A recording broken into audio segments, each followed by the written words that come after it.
여러분 안녕하십니까? 대한민국이 주목한 이슈의 숨겨진 1인치를 찾아내는 시사토크 1인치 박혜진입니다. 자, 오늘도 서정욱 변호사 그리고 양지열 변호사 두 분 모셨습니다. 안녕하세요. 네, 안녕하세요. 네. 자, 오늘 이슈를 본격적으로 들어가기 전에 두 분께 제가 질문 하나 드릴 텐데 두 분 학창 시절 기억 좀 오래되셨지만 존경했던 선생님 혹시 있을까요? 저는 기억에 남는 분들이 계세요. 어떤 분일까요? 초등학교, 중학교 3학년 담임 선생님 같은 경우는 이제 뭐 여름에 같이 방학 때 캠프도 갔었고 네, 좀 각별했던 사이라서 그 이후로도 꽤 오래 연락을 하고 지내고 있습니다. 네. 어떠신가요? 뭐 저는 이제 그 학교 다닐 때 모든 선생님을 다 존경했어요. 그래서 이제 이거 존경하지 않았던 선생님이 없는 것입니다. 변호사님 그거 저희가 확인할 길이 없다고 이렇게 막 말씀하셔야 됩니까? 아마 그 스승님들께서 혹시 이 방송을 보실지 모르니까. 네, 좋습니다. 자, 제가 두 분께 이런 질문을 드린 이유가 있는데 오늘 함께 할 이슈가 선생님과 관련이 있는 이슈이기 때문입니다. 바로 학생 인권조례 폐지입니다. 아마 여러분들 작년 여름에 있었던 이른바 서희초 사건을 모두 기억하고 계실 겁니다. 그때 많은 분들이 굉장히 안타까워했고 또 공분을 사기도 했던 그런 사건인데 이 사건으로 교권 추락의 심각성이 다시 수면 위로 올려지게 됐고 또 교권을 다시 확립하기 위해서 여러 가지 논의를 하던 중에 바로 이 학생 인권조례 폐지 이야기도 나오게 된 것입니다. 자, 먼저 두 분은 서희초 사건 처음 접하셨을 때 어떤 생각이 드셨는지 그 얘기부터 좀 하고 갈까 봐요. 저는 어릴 때부터 이제 그 옛날 말 중에 군사부 일체가 있잖아요. 지금은 이제 그 뭐 봉건 시대가 아니니까 군은 빼더라도 서성은 이제 그 부모님하고 동등한 그 정도로 이제 그 서성의 그림자도 밟지 않는다. 네. 이렇게 저는 배웠거든요. 그런데 이번에 이 서희초 사건을 보면서 우리나라 이제 교권이 무너져도 이렇게 처절하게 교권이 무너질 수 있는가. 너무나 이제 가슴이 아프고 제가 그 현장을요. 솔직히 한 3-4번 가본 것 같아요. 네. 그 조화가 이제 삥 둘러싸고 있더라고요. 예. 정말 이제 교권 회복이 심각하다. 이걸 깨달았습니다.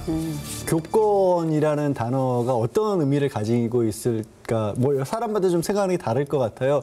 뭐 크게 나누면 교사로서의 권위라는 걸 생각할 수도 있고 네. 또 외부로서의 간섭으로부터의 자유 이렇게도 볼 수가 있는데 저는 그러면 이제 외부로서의 간섭이라는 측면에 있었을 때 서희초 사건에서 굉장히 놀랐던 거 중간에서 방패막이 돼주는 분들이 안 계세요. 네. 사실은 담임 선생님들이 됐든 교과 선생님이 됐든 학교장이라든가 뭐 학교 주임이라든가 교감 선생님이라든가 이런 분들이 뭔가 외부로부터 뭐 학부모들이 뭔가 잘못된 민원을 넣거나 뭐 수업 중에 찾아가거나 개인적으로 연락을 하거나 이런 걸 차단해 주셔야 되는데 다이렉트죠. 거꾸로 그냥 담임한테 몰아서 너 문제 없게 해결해라 이런 식으로 하는 경우들이 더 많았어서 네네. 굉장히 놀랐습니다. 이러면 교대 처음 나오시고 뭐 초임이시고 경력 짧으신 선생님들 입장에서는 학부모도 감당 못해요. 그렇습니다. 왜 이렇게 관리자들이 역할을 못하고 있는지 지금도 그 부분이 참 아쉬워요. 네. 이 사건이 뭐 일부 학부모의 과도한 뭐 갑질, 악성 민원에서 비롯되기도 했고 또 학교와 교육청 등의 관계기관이 정말 부실하게 대처해서 그 담임 선생님 한 사람에게 모든 부담과 책임을 지게 하는 그런 시스템의 부재까지도 얘기를 해주셨는데 실제로 양 변호사님께서는 학교폭력위원회 활동을 하신 적이 있다면서요. 네. 그래서 요즘 실제 학교의 분위기, 학부모들의 민원 뭐 이런 건 어느 정도일까요? 제가 이제 학교폭력위원회도 있고 이제 청소년 책들을 좀 쓰다 보니까 학교 강연도 많이 다니거든요. 중고등학교에. 요즘 아이들이라 해서 예전에 뭐 학교 다닐 때랑 크게 다르지 않아요. 요즘 아이들, 어른들이 말씀하시기로는 뭐 버릇이 없어졌다. 안 그래요. 분위기가 정말 삭막하다. 아니, 그러니까 예. 뉴스에 아주 네. 극단적인 사례들이 자꾸 나와서 그렇게 생각들 하시기 쉬운데 그렇진 않아요. 그런데 학교폭력위원회 가끔 실제로 들어가서 이제 뭐 일을 하다 보면 그때 느꼈던 거는 정말 자신의 아이에게 불이익이 간다라고 그렇게 여겨졌을 때 그때는 거의 좀 돌변하시는 분들이 계시더라고요. 진짜 내 아이에겐 요만큼도 해가 가서는 안 된다라는 식으로 하다 보니까 문제가 그 자리에서 안 풀리는 경우들을 가끔 봤어요. 그럼 보통 중재가 안 되고 거의 고소로까지 이어지게 되는. 중재가 안 되면 학교폭력위원회에서 학교 나름대로 결정을 하지만 거기도 못 받아들여서 이제 행정소송 뭐 이렇게 가시는 분들이 계시죠. 그러니까 뭐 여러 가지 사례가 있긴 한데 지난해 서희초 사건 직후에 이제 교총에서 선생님들 상대로 조사를 한 일주일 정도 했어요. 네. 혹시 비슷한 경험들이 있으시냐고 물어봤을 때 12,000 가까이가 그 일주일 사이에 모아졌고요. 그중에 8,000건이 넘는 게 학부모에 의한 교권 침해 사례였습니다. 학생들은 오히려 한 3,000여 건 정도였고 또 그 학부모들이 뭐를 가장 문제 제기를 많이 했냐라고 보니까 뭐 아동학대로 신고하겠다. 아동학대. 악성 민원, 뭐 협박 이런 것들이 한 절반 이상이었었고요. 네. 그 이후에도 선생님들에게 이제 폭언이나 뭐 욕설 같은 거 하시는 분들도 꽤 있었던 걸로 그렇게 기억합니다.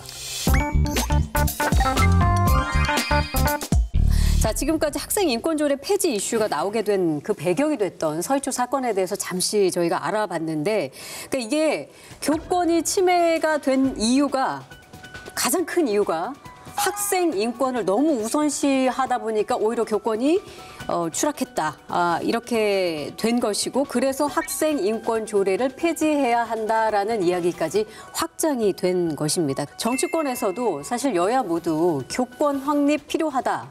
이 부분에 있어서는 모두 일치하는 목소리를 내고 있는데, 학생 인권 조례와 관련해서는 좀 의견이 다릅니다. 여당은 폐지해야 한다.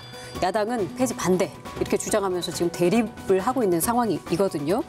자, 이런 와중에 충남에서 최초로 학생 인권 조례를 폐지를 시켰었습니다. 네. 그런데 또 얼마 전에 법원 결정으로 폐지 절차가 중단이 됐죠. 예. 그러니까 이게 저는 사실 이게 왜 정치적으로 다툼이 있어야 하는지 잘 이해가 안 갑니다만 어쨌든 지금 말씀하신 사안은 어떻게 전개가 된 거냐면 지난해 8월이었죠.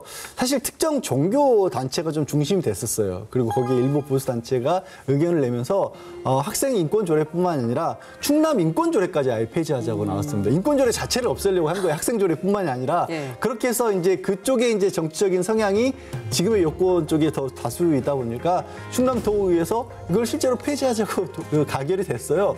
하지만 이제 반대 어떤 진보단체 중심으로 했었고 또 야권에서 이걸 법원으로 가져가서 이거를 일방적으로 폐지할 수 있는 사안이 아니다라고 법원에 지금 소송을 시작을 했고 네. 올해 1월 11일 날 일단 가처분이 인용이 됐어요. 그러니까 이게 완전히 지금 뭐 폐지가 무효화된 것도 아니고 폐지가 받아들여진 것도 아니고 법원에서 멈춰진 상황입니다. 아, 그런가요? 서울도 좀 비슷한 상황이죠. 서울도 이제 그 주민조례 청구거든요. 예. 여기에 대해서 이제 그 서울시 의회 의장이 이제 그 폐지안을 발의를 이제 했거든요. 근데 이것도 이제 그 가처분이 받아들여서 절차가 이제 그 중단돼 있는. 예. 아마 이제 법원에서도 상당히 이제 사회적 합의가 필요하고 장기간이 걸리니까 아마 이제 그 가처분을 통해서 좀 시간을 두고 아마 숙고하지 않을까 이렇게 보입니다. 이게 학생 인권 조례가 전국 시도 중에 7개에서 지금 있는 건데 다른 지역 상황은 좀 어떨까요? 뭐 말씀드렸다시피 정치적인 상황에 따라 좀 달라요. 경기도의회 같은 경우에는 경기도의회에서도 국민의힘 의원들이 이걸 폐지하자라고 폐지안을 올리려고 했는데 거기서는 이제 민주당이 다수당이다 보니까 아예 안건이 상정도 안 됐습니다. 발의조차도 안 된 아예 상정이 거예요. 안 예. 됐었고 그 대신 이제 그 경기도 교육청 측에서 학부모들에 대한 어떤 특히 초등학교 저학년 같은 경우는 학부모들도 별도로 교육을 해서 이렇게 학교에 함부로 찾아오고 이런 거 없도록 하겠다라는 네. 입장이고 또 교사를 상대로 한 고소고발 같은 것들을 자제시킬 수 있는 그런 방안들도 추진하겠다라고 발표가 있습니다. 그 이게 이제 학생 인권 조례를 그 만들기도 어렵게 만들었는데 무작정 폐지하는 대신에 뭔가 문제가 있고 보완해야 될 부분이 있다면 그 부분을 고치고 개정하는 방향으로 좀 움직이고 있는 곳도 있다. 지금 그런 말씀해 주신 거거든요.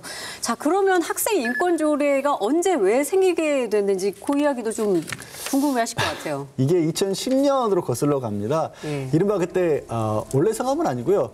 오장풍 사건이라는 게 있었죠. 오장풍 사건. 예, 선생님의 이름이 오 씨였는데 예. 서울에 있는 한 초등학교 교사 오 씨였고 거의 장풍 쏘다시피 아이들을 이렇게 많이 때렸던 거죠. 예. 그래서 그런 영상 같은 것들이 공개가 되면서 당시에 서울시 광노현 교육감이 이런 식으로 학교가 언제까지 움직여야 하느냐 이런 식으로 선생님들이 행동을 해야 되느냐 그래서 이것들을 없애자라고 해서 학생들에 대해서도 뭐 폭력으로부터 자유로울 권리, 차별받지 않을 권리라든가 사생활의 비밀이라든가 또 정치적 집회의 자유 이런 것들을 인권 조례를 통해서 만들었는데 그렇게 추진을 한 건데 근데 이게 사실 저는 뭐 너무 결론 부분을 앞서가는 것 같지만 대한민국 헌법에 있는 조항들을 다 그대로 옮겨놓은 거예요. 기본권을 네. 다 그냥 학생 조례란 말로 거기 넣어놓은 거라서 특별히 새로운 내용은 사실은 없는데 네. 거기에 이제 아까 종교단체 얘기를 말씀드렸잖아요. 종교단체에서 그러니까 우리 뭐 헌법에는 뭐 성별에 따른 차별을 하지 말라 그랬는데 학생 인권조례에서 조금 더 구체적으로 성소수자라는 표현을 썼다든가 이런 것들을 좀 특히 종교단체라든가 보수단체 문제에 삼고는 있죠. 네. 그 어쨌든 필요에 의해서 2010년에 만들어지게 된 건데 이게 벌써 그러니까 14년 가까이 된 거잖아요. 그 기간 동안 학생 인권 조례가 있음으로 해서 또 긍정적인 효과도 분명히 있지 않았을까 싶은데 어떻습니까? 일단 당연히 이제 체벌이라든가 이런 부분들 없어졌고요. 학생들에 대해서 선생님들이 좀 함부로 하는 부분, 특히 이게 직접적으로 조례 때문은 아닌데 네. 그 이후에 학교 현장이 달라져야 된다라는 목소리가 굉장히 많이 나오면서 촌지가 사라졌습니다. 촌지가 이거는 사라졌어요. 김영란법하고도 상관없이 먼저 학교 현장에서 그런가요? 없어졌거든요. 예. 그런 일들 교육 현장이 많이 바뀌긴 했죠. 그렇습니다. 두 분은 그러면은 어떤 입장이실까요? 학생 인권 조례 개정 혹은 존치 혹은 폐지 어떻습니까? 뭐 저는 이제 그 개정하기에는요 너무 문제가 많아요. 아예 이제 폐지하는 게 낫다고 보는데 우리가 이제 모든 법에도 보면요 헌법에 보면 이제 국민의 권리가 있으면 의무가 있어요. 국민도 이제 그 4대 의무가 있습니다. 국회법에도 국회의원의 권리가 있으면 의무가 있어요. 네. 근데 학생은 공부하는 학생은 의무가 없습니까? 학생은 이게 권리만 있습니까? 이게 말이 안 된다는 거죠. 제가 대표적으로 이제 또 뒤에 자세히 다룰 기회가 있을지 모르지만 네. 뉴욕의 뭐 권리장전 여기 보면요 5절에 보면 이게 상당히 그 의무가 많습니다. 학생은 공부하는 사람에게 여러 가지 선생님을 존경한다든지 다른 학생들과 어떻게 지낸다든지 여러 가지 의무가 있잖아요. 그런데 우리나라 학생인권 조례에 의무가 있나요? 제가 본 조례 중에는 못 봤습니다. 지금 현재 우리나라에서 지금 존재하고 있는 학생 인권 조례는 권리만 너무 강조하고 있지 학생들의 책무, 의무 사항이 없다. 하나도 없어요. 그러므로 그러면 이게 대폭 개정하려면 예. 의무 조항들 다 해야 되는데 그렇게 안 하니까 그럴 바에는 차라리 이게 폐지하는 것만 못하다. 그리고 이제 내용 자체가 뭐 특별히 있는 건 아니죠. 헌법에 있는 일반적인 권리 같으면 굳이 이제 뭐 열 필요가 없고 예. 구체적으로 보면 뭐 예를 들어 이제 뭐 핸드폰을 소지한다 이런 게 이게 맞습니까? 수업 시간에 핸드폰 꺼내놓고 이게 보면 이거 근데 방치해야 됩니까? 그다음에 소지품도 마찬가지예요. 예. 여러 가지 이제 이유로 우리가 학생이 담배를 피운다든지 뭐 여러 가지 검사가 필요한 경우도 있잖아요. 이게 과연 현실에 맞는지 상당히 의문이 든다. 네. 그래서 저는 폐지를 주장하는 겁니다. 폐지 입장이시고. 예. 저는 폐지하면 안 된다는 입장이고요. 저는 그거를 잘 이해를 못하겠어요. 폐지해야 된다고 주장하시는 분들이 교권이 지금 너무 추락해 있기 때문에 학생 인권 조례를 폐지해야 된다고 하는데 학생 인권 조례 학생들의 권리를 키워주면 보장해주면 더군다나 그 국민의 모든 권리긴 한데 왜 선생님들의 권위가 떨어지는 건지 두 개를 연결을 못 시키겠어요. 그 말씀에 예전처럼 뭐 저희 진짜 정말 저희가 예전처럼 한 세대 전처럼 학교에서 막 이렇게 막 맞고 그래야지 아이들이 이렇게 긴장한다라고 생각하시는 건지 근데 그거는 전반적인 사회 흐름에 따라 없어진 거지 그게 뭐 학생 인권 조례 때문에 아이들을 선생님들이 맘대로 손을 못 대기 때문에 교권이 추락하고 아이들이 버릇이 없어지고 이런 건 아니라고 봐요. 그러니까 양 변호사님께서는 이게 교권과 학생 인권은 대립 관계가 아니다. 선생님과 학생 모두의 인권을 좀 지킬 수 있는 방안에 대해서 오히려 지금 논의를 해보는 게 좋겠다. 저는 이제 그렇게 이해를 했는데 실제로 이주호 교육부 장관이 이 서희초 사건의 본질은 교권 추락이다라면서 학생 인권 조례 이후부터 교권이 지속적으로 추락을 해왔다 이렇게 말한 바가 있습니다. 학생 인권과 교권은 상충되거나 대립되는 것이 아니라 상호 존중해야 할 권리라고 생각합니다. 그럼에도 불구하고 학생 인권 조례 제정 이후 학생의 인권이 지나치게 강조되면서 교사들의 교권은 급격하게 추락하였으며 공교육이 따라서 붕괴되고 있습니다. 변호사님 보시기에는 이건 양립 가능하고 네. 충분히 개정으로 보완할 수 있다는 입장이시고 양립 불가라고 보세요? 뭐 두 개가 이제 뭐 양립이 불가할 정도는 아니지만 지금 이제 현실은 너무 이제 그 학생 인권 쪽에 한쪽으로 치우쳐 있다. 이걸 이제 그 좀 규범 조화적으로 서로의 권한이 조화로울 수 있도록 저는 개정을 할 수 있다면 좋은데 예. 그게 현실적으로 지금 그런 개정 논의가 전혀 없잖아요. 전국의 어느 지역에 가도 뭐 학생의 의무, 아까 제가 뉴욕시 권리장전 이야기했지만 거기는 이제 이거 학생이 한 24개 의무가 있더라고요. 근데 우리는 아직 그런 게 전혀 없다 보니까 너무 이제 이거 학생의 권리 위주로 돼 있다 보니까 현실은 좀 치우쳐 있다. 네. 이렇게 보는 거죠. 아까 그 개정 논의가 전혀 없는 건 아닌 것 같고요. 경기도교육청이나 전북교육청에서는 충분히 그런 이야기를 하고는 있습니다. 근데 제가 또 이제 추가로 드리고 싶은 질문은 그러면 교권 추락의 근본적인 원인은 뭐라고 보세요? 물론 이제 여러 가지 원인이 있겠죠. 뭐 가장 큰 거는 저는 이제 그 학부모들의 그 악성 민원 이런 부분들 그리고 이제 그 학교장이나 중간 간부들이 이제 방어막을 해야 되잖아요. 네. 예를 들어 이제 검사들의 수사할 때 외풍이 있으면 총장이 막듯이 학부모들의 악성 민원이 있으면 교장이 막아주는. 근데 교장부터 몸을 사리는 거죠. 네, 네. 저는 여러 원인이 있는데 그 근본 원인은 이제 그 학생 인권 조례가 나오면서 분위기 자체가 이제 그 교권보다는 학생들 위주로 예. 이게 논의가 되다 보니까 학부모들도 툭하면 인권 조례 하면서 계속의 민원을 내고 있잖아요. 교육계의 풍토가 완전히 바뀌어버린 이게 심각한 문제인 거예요. 저는 학교의 문제는 사실 학교만의 문제는 아니라고 봅니다. 세상이 많이 바뀌었어요. 세상이 너무 많이 바뀌었고 공교육이라고 하는 것에 갈 곳을 좀 잃고 있는 부분이 있어요. 무슨 말씀이냐면 예를 좀 들어보자면 학교에서 공부를 하려고 하고 공부를 잘하는 학생들은요.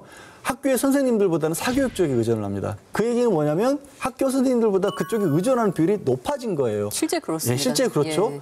꼭 공부를 잘하는 학생들만이 학교에 다니는 건 아니잖아요. 근데 지금 대한민국은 그렇게 공부를 잘하지 못하는 학생들이 학교로부터 배울 것이 주어지지 않아요. 저 몇 해 전부터 굉장히 아이들이 이런 말 할 때 되게 가슴이 아픈 게 이번 생은 망했어요. 이런 표현 쓸 때 있거든요.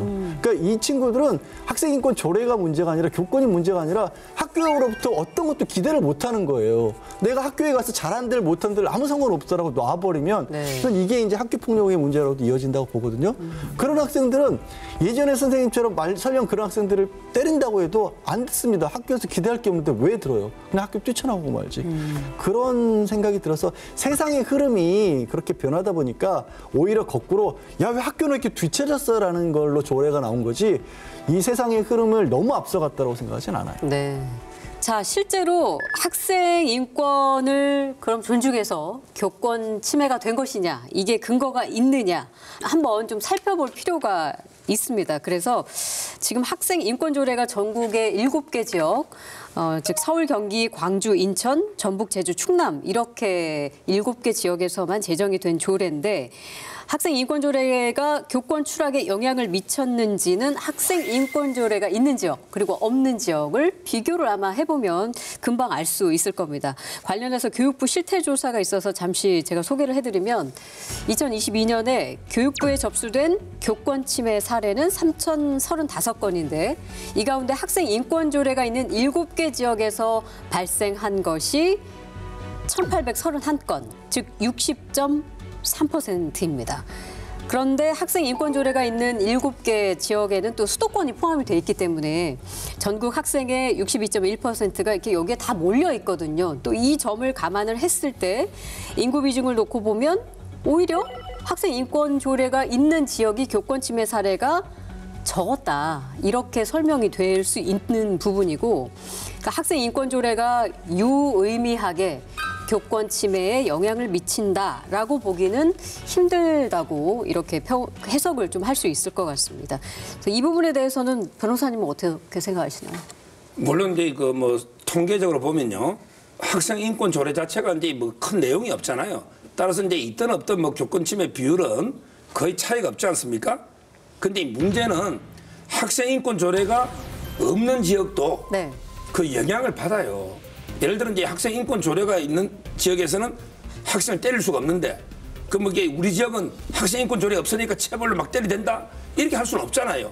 교사가 선생님이 이제 그 학생을 인권 조례에 반하는 내용으로 소지품을 검사하고 핸드폰을 못 쓰게 하고 야 머리 짧게 깎아라 두 발 하고 이러면 이게 다른 지역은 인권 조례가 있는데 왜 우리 이럽니까? 학생들 항의할 거 아닙니까? 저는 그 분위기가 문제라는 거예요.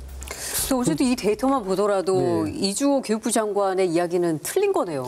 그래서 저는 사실 이게 말씀드렸다시피 인권조례가 있던 어떤 법이 있어도 사람들이 살아가면서 뭐 우리 저 진행자님도 내가 생활하면서 법이 뭐가 있지 이거 찾아보는 경우가 없잖아요. 잘 안 되죠. 안 되죠. 예, 사실 예. 전반적인 사회 흐름이 그렇게 되기 때문에 법이 그렇게 만들어진 거지 조례도 그렇게 만들어진 거지 조례 때문에 뭐가 바뀌었다는 생각은 좀 안 드네요. 예. 학생 인권조례 폐지에 찬성하는 분들은 체벌도 사라지고 또 상벌점이 유명무실해지면서 교사들이 학생을 지도할 수 있는 통제 수단이 없다. 이렇게 생각하시는 경우가 많다고 합니다.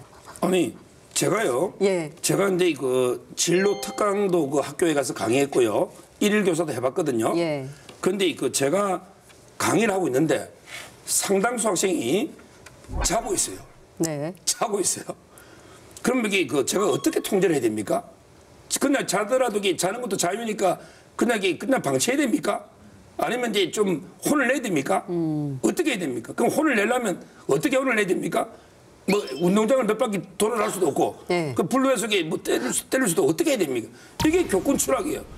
선생으로서 이게 강의를 하고 있는데 제대로 이게 공부는 듣지 않고 딴짓을 하거나 심지어 자거나 또 이게 잡담을 하는 사람도 있습니다. 잡담을. 물론 이제 개중에는 핸드폰을 꺼낸 사람도 있더라고요. 금지돼 있어도. 제 말은 이게 금지 규정이 있는데 금지 모든 거 살인하지 마라. 네. 해놓고 살인해도 처벌 조항이 없으면 살인 어떻게 막아요? 저는 금지 조항이 있으면 거기에 마땅한 처벌이 있어야 학생들이 따를 거 아닙니까? 지금 그게 전혀 없잖아요. 그 수단이. 앞으로 이게 공교육이 무너졌는데 이거 어떻게 회복할 겁니까? 그러면 서 변호사님은 만일에 체벌을 다시 부활시킨다면 교사가 학생들을 좀 통제할 수 있다고 보십니까? 뭐 저도 이제 그 감정적으로 막 폭행을 하거나 또는 이제 뺨을 때리거나 네. 인격 모독적인 이런 체벌은 아니지만 우리가 이제 그 사랑에 매라는 것도 있잖아요. 부모가 저도 자식을 2명 키우면서 진짜 말 안 들을 때 해초리로 몇 대 때려봤습니다. 종아리를 때린다든지. 예. 그 선생이나 부모나 그다음에 무슨 마음이 다르겠습니까? 학생 잘 되라는 마음에 진짜 학교 가면요. 아까 선생 한 명이 뭐 오장풍인가 이런 분만 있습니까?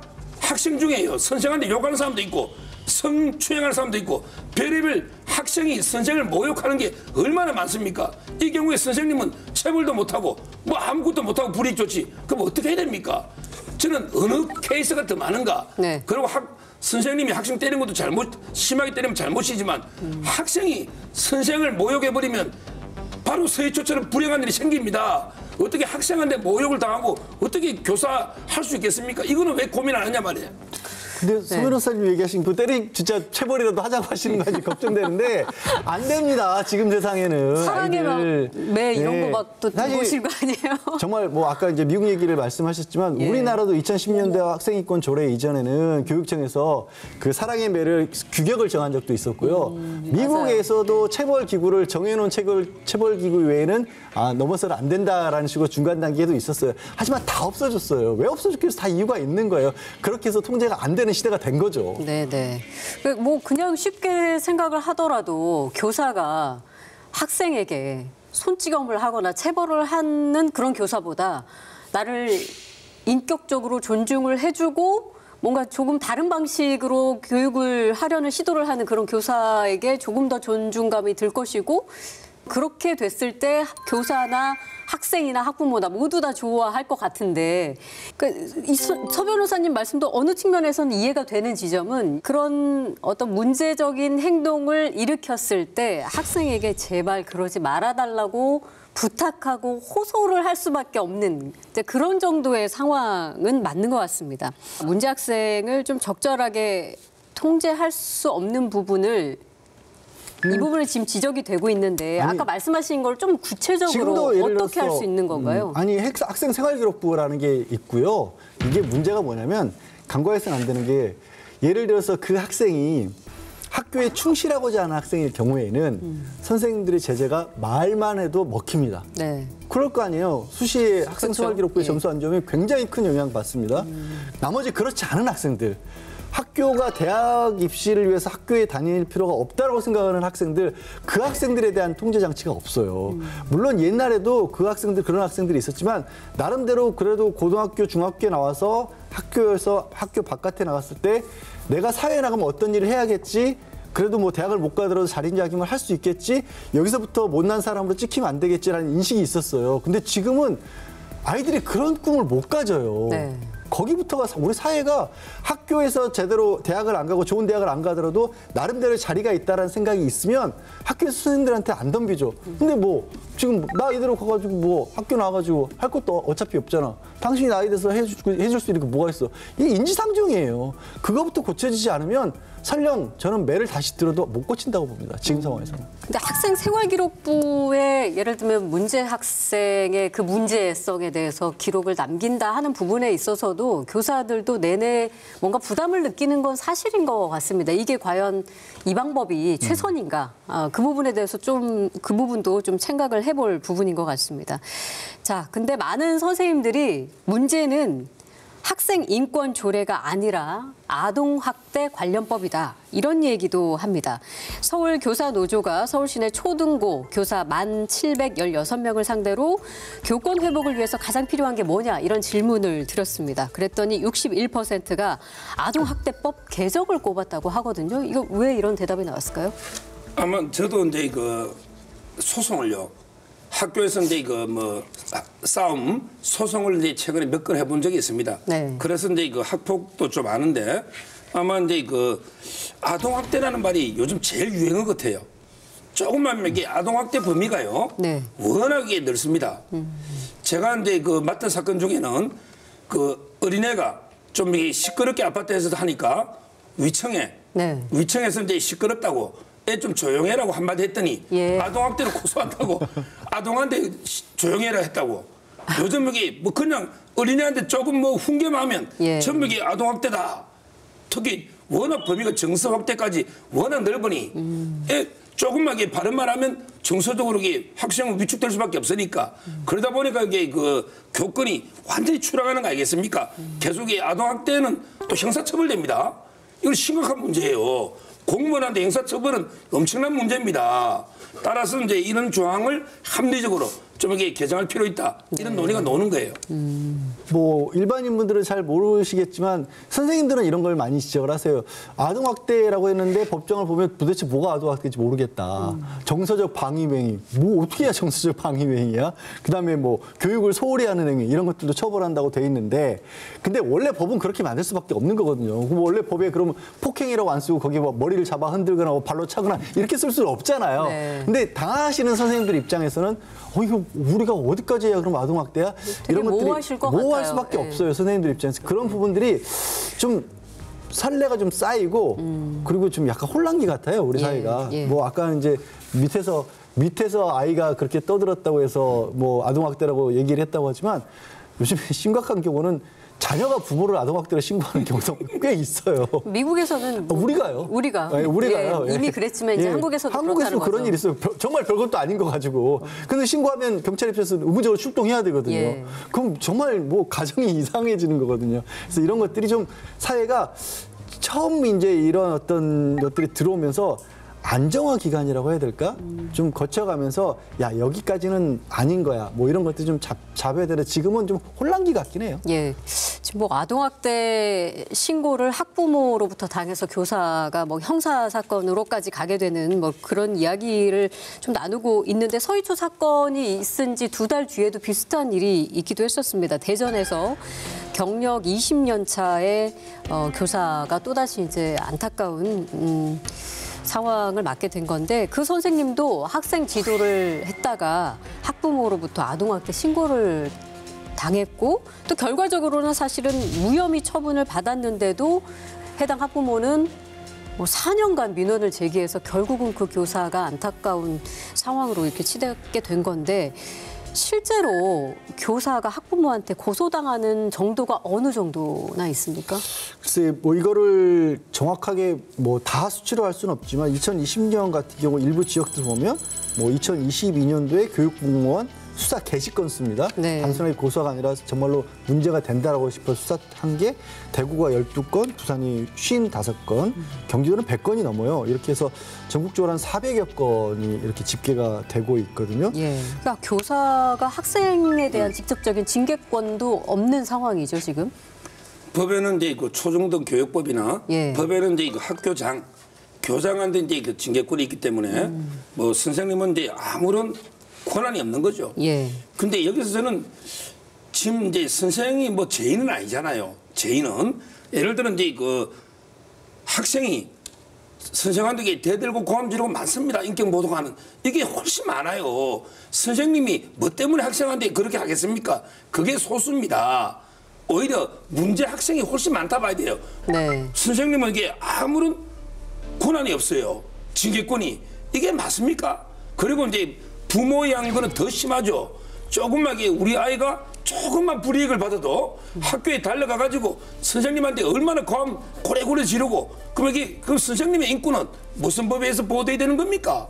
저는 이 문제를 진짜 심각하게 봐드려야 됩니다. 네, 네. 저희가 예. 가볍게 볼 문제가 아니에요. 아, 맞습니다. 그래서 그러니까 폐지만 얘기하면 이 인권 관련된 거는 이제 다시는 논의하기가 굉장히 어려워지기 때문에 예를 들면 조금 전에 말씀을 좀 잘 꺼내주신 것 같은데 학부모가 교사에게 지금은 다이렉트로 어떤 문제가 생기면 그냥 바로 가서 자신의 지금 감정을 100% 표출을 할 수 있는 상황이잖아요. 근데 그 중간에 민원을 넣는 중간 단계를 넣어서 필터링 과정을 거쳐야 된다. 이런 얘기들도 있습니다. 아, 그거는요, 지금 이미 시행되고 있어요. 이미 시행되고 있어요? 그러니까 예를 들어서 학생들 같은 경우는 학교 내에서 다툼이 있었을 때 학생 인권 조례만 있는 게 아니라 예. 교권 보호 법률도 굉장히 많이 만들어져 있어서 지금 말씀하신 거 말고 이제 밖에 교실 밖에 나가다든가 이런 거 생활 지도안에서 할 수 있도록 돼 있고요. 그리고 직접적으로 선생님들에게 개인 전화로 연락하는 것도 못하도록 돼 있습니다. 네네. 못하도록 돼 있는데 하는 그걸 거예요. 뚫고 들어와서 하시는 분들이 예. 문제인 거죠. 못하도록 다 돼 있습니다. 그리고 그래서 그렇습니다. 예. 제가 거듭 말씀드리는 게 중간 관리자분들이 그런 부분들을 더 잘 지켜주셔야 되는데 왜냐하면 이제 사실 징계권 같은 경우도 교사가 직접 학부모에게 뭔가 조치를 취하지 못하도록 한 이유가 뭐냐면 선생님들이 직접적인 논란에서 벗어나서 네. 학교에서 교실에서 문제가 생기면 교실을 떠나서 교무실에서 이거를 문제를 해결하도록 그렇게 만들어 놓은 네. 겁니다. 근데 이게 취지는 그런데 그게 잘 안 지켜지고 있고 선생님들도 이제 그런 부분들에 대해서 아직은 인식이 좀 부족한 부분도 있어요. 근데 이거 한번 보십시오. 예. 법이라는 게 형평에 맞아야 되는데 만약에 선생이 학생을 체벌하거나 아니면 이제 학대하거나 이런 경우에 선생님은 책임과 처벌을 받죠. 그럴 거 아닙니까? 아동 학대하거나 체벌하면. 아동학대 혐의로. 예. 근데 문제는 그럼 학부모가 제가 이제 얼마 전에 봤던 사건도 계속 문자를 하는 거예요. 선생 핸드폰으로. 네. 그게 얼마나 선생한테 엄청난 고통을 줍니다.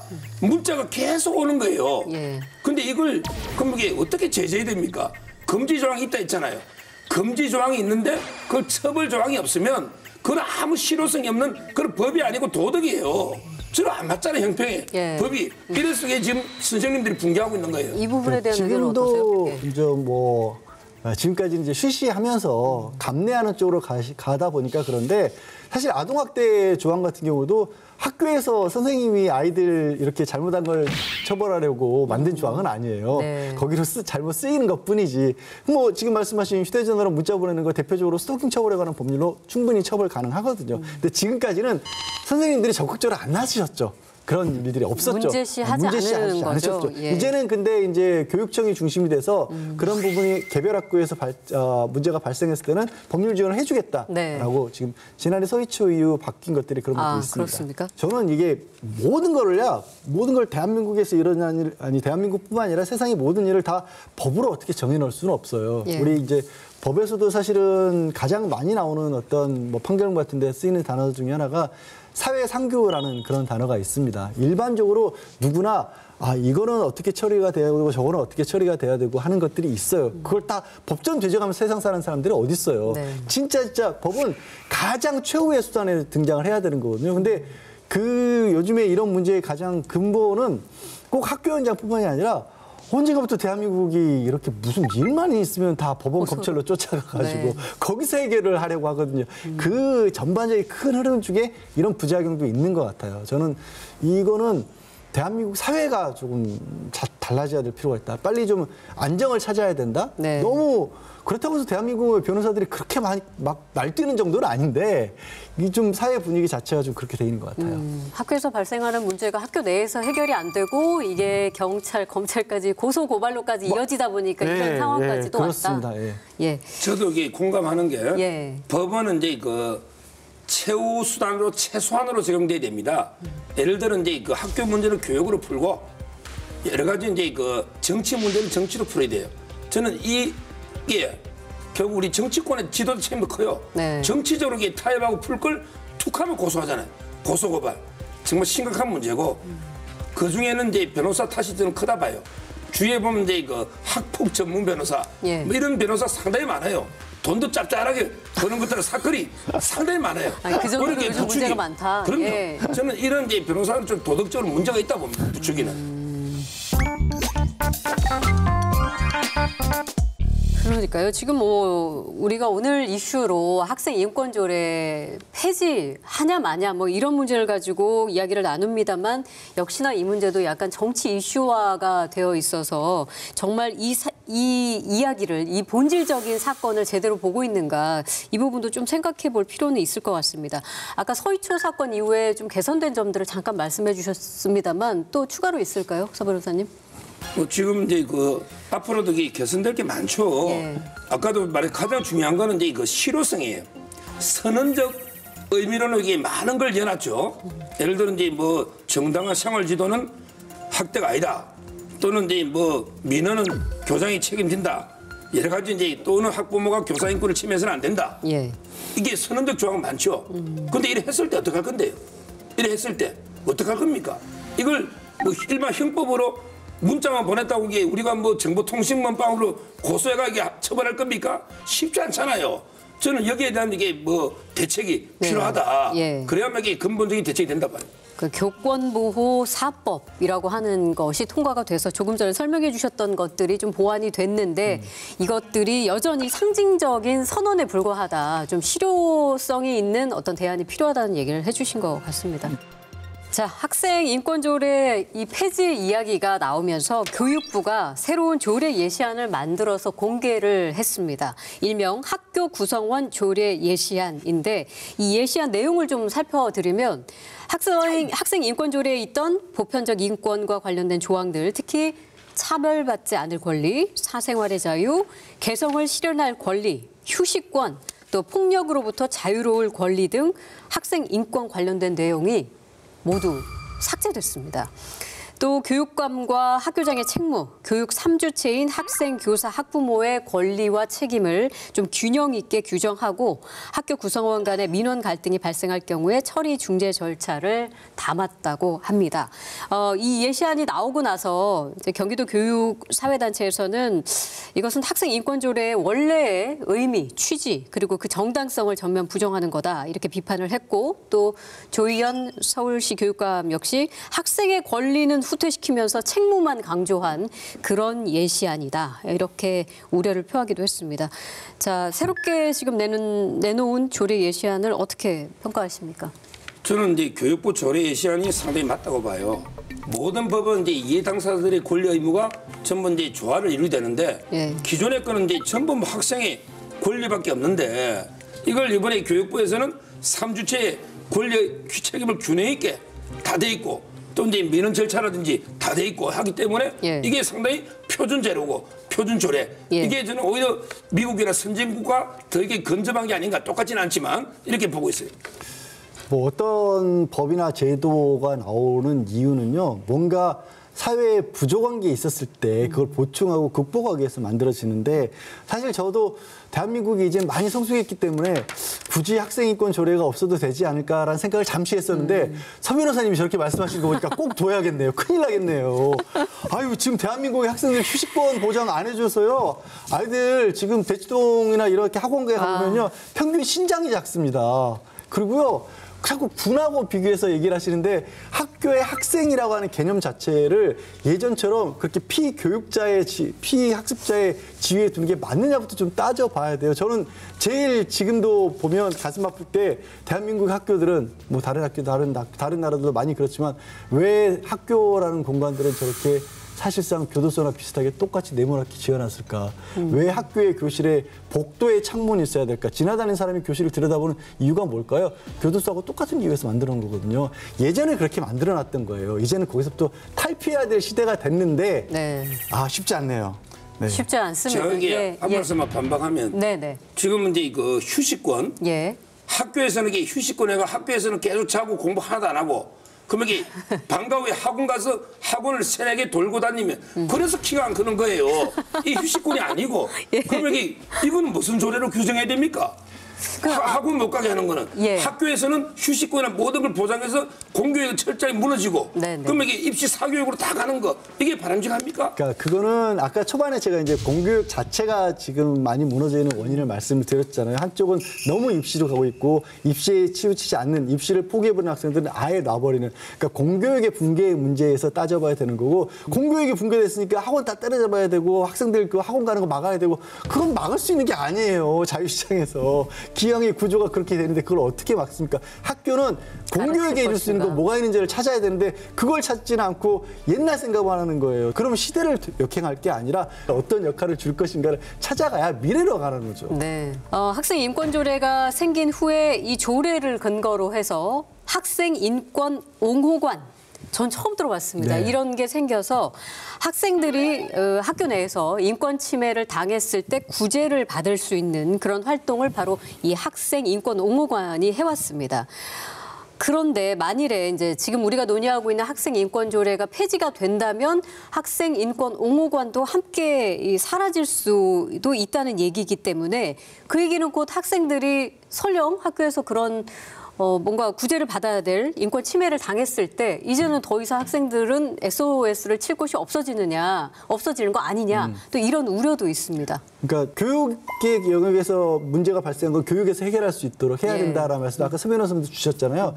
그래서 그런 부분들을 해결하려고 준 제도가 학생인권 옹호관이고 실제로 그게 많은 구제 절차로 이어진 사례도 많이 있습니다. 네네. 그런데 이게 자리를 잡기 전에 엉뚱하게 경찰로 먼저 가는 일이 벌어져 버린 거예요. 그러니까 지금은 조례를 유지를 시키면서 학생 인권과 관련된 문제는 아동학대 신고를 할 게 아니라 학생 인권 옹호관을 통해서 교육 내에서 해결하는 그런 노력을 더 강조를 해야 되는 시점인데 이걸 아예 없애버리잖아요. 그럼 다 이제 갈 때는 경찰밖에 없어요. 예. 더 부작용이 생겨요. 네, 네.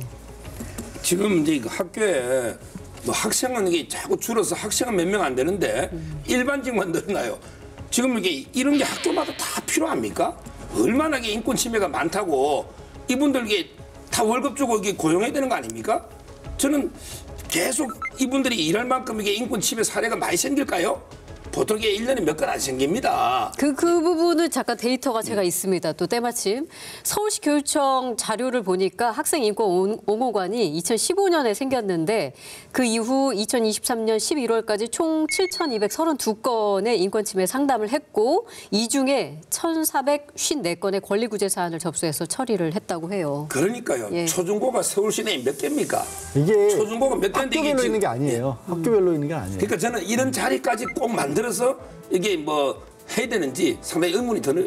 그리고 오늘은 이제 학생 인권과 관련된 얘기를 많이 해서 그런데 예. 교권 보호를 위한 그 법 개정이라든가 제도 보완도 꾸준히 이루어져 와서 제도적인 틀만큼은 학생 인권 보호 장치 못지않게 만들어져 있어요. 근데 말씀드렸다시피 그게 학교 안에서 해결 안 되고 자꾸 밖으로 나가고 있어서 네. 오히려 그것도 이제 그 원인은 결국 공교육의 힘을 잃어서 그렇겠죠. 예. 자, 뭐 제가 마지막 질문으로 조금 두 분의 의견을 정리하는 질문을 다시 드리려고 했는데 워낙 좁혀지지 않고 여전히 서 변호사님은 폐지를 해야 되고 만약에 개정을 하더라도 너무나 우선시되었던 학생 인권은 좀 삭제를 하는 것이 맞다. 그러니까 새롭게 안으로 나온 그 조례안이 나아 보인다라고 지금 말씀해 주신 거고 우리 양 변호사님께서는 폐지는 어불성설이고 어찌 되었든 기존 그 조례를 기본으로 해서 보충하고 보완해야 할 부분들은 계속 우리가 손 봐야 한다. 아니 예. 그리고 오늘 예. 얘기 잠깐 말씀드렸지만 교권 얘기를 본격적으로 안 다뤄서 그렇지 그렇습니다. 교권 보호 예. 장치 충분히 많이 있어요. 예. 그러니까 제도는 있는데 이게 정말 아직까지는 적용이 제대로 안 되고 있고 그 적용을 위해서 뒷받침을 제대로 안 해주고 있다라는 네. 거죠. 그 부분을 먼저 신경을 써야죠. 알겠습니다. 저도 이게 예.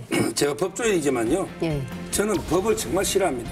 모든 게 법대로 하자. 이걸 저는 싫어해요. 이게 법이 필요한 영역인가?